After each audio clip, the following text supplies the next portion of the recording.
and welcome back to the video lecture series for Philosophy 119, Ethical Leadership, offered through the Pennsylvania State University. I'm Dr. William Behun. In today's session, I'd like to talk a little bit about the perception of Machiavelli's work, particularly the notion that he's either ignorant of or simply not interested in the moral or ethical dimension of political leadership.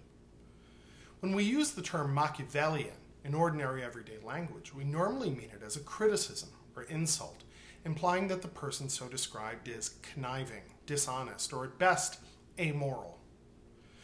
We think of people that are Machiavellian as willing to do anything in order to obtain personal power or to indulge their personal interests. But if we take a look at Machiavelli's text, we can see that not only is he deeply interested in the moral dimension of political action, but that the course of action that he recommends for the prince is not one of self-indulgence or blind power-seeking, but rather one that takes as its primary goal the stability and well-being of the state as a whole. In a democratic society, we have a tendency to equate the public interest with the combined private interests of all of the citizens of the state. However, this isn't always the case. The state, as an organic totality, is more than simply the sum of its parts. To take an example, look at the community of our class. It's in the private interest of everyone in the class to receive an A at the end of the term. We might therefore imagine that it's in the best interest of the class as a whole for everyone to get an A. But clearly this isn't the case. If we put it to a vote, the majority of the class would probably vote for everyone to get the highest grade possible, because those that actually earn that grade are generally in the minority.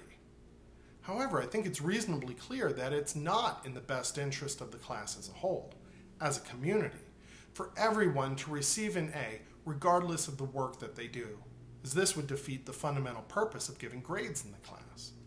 There's a disconnect between the public interest of the class as a whole and the combined private interests of all of its members. Machiavelli is very sensitive to this distinction, which has gotten lost to a certain extent in the modern democratic age. The prince is specifically charged with being the custodian of the public interest, not the private interests of any group within the state, even the majority.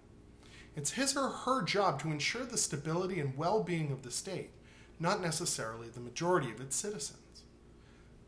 Perhaps more importantly, his or her own job demands the sacrifice of his or her own personal, private interests. For the prince to indulge private whims will almost necessarily have a detrimental impact on the stability of the state. Therefore, if the prince does this, he or she fails in his or her responsibility as a leader or ruler. One could even say that in Machiavelli's work, the prince is required to sacrifice the one thing that a private citizen always has the liberty of preserving: his immortal soul. Remember that Machiavelli considers himself to be a good Catholic, a good child of the Church, and he's deeply imbued with the values and theology of the Church of Rome. While a private citizen can, through faith and good works, earn his way to heaven, the prince is called upon to sacrifice his private virtue in order to secure the public good. Whereas the private citizen always has the choice to not be a murderer, a liar, or a thief, the prince is called upon to use all of the weapons at his or her disposal in order to ensure the good of the state, which is the prince's primary responsibility. If the prince doesn't make use of any of these seemingly evil things, then he or she fails as a ruler. There's a real difference in Machiavelli between what it means to be a good person, that is to say a good private citizen, and to be a good prince or a good leader.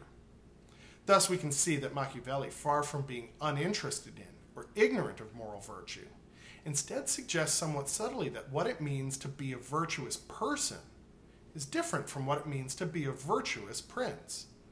And while we may generally see the prince as liberated from the bonds of morality that apply to private citizens, he or she is not liberated from the consequences of immoral action, and will have to pay the price for eternity.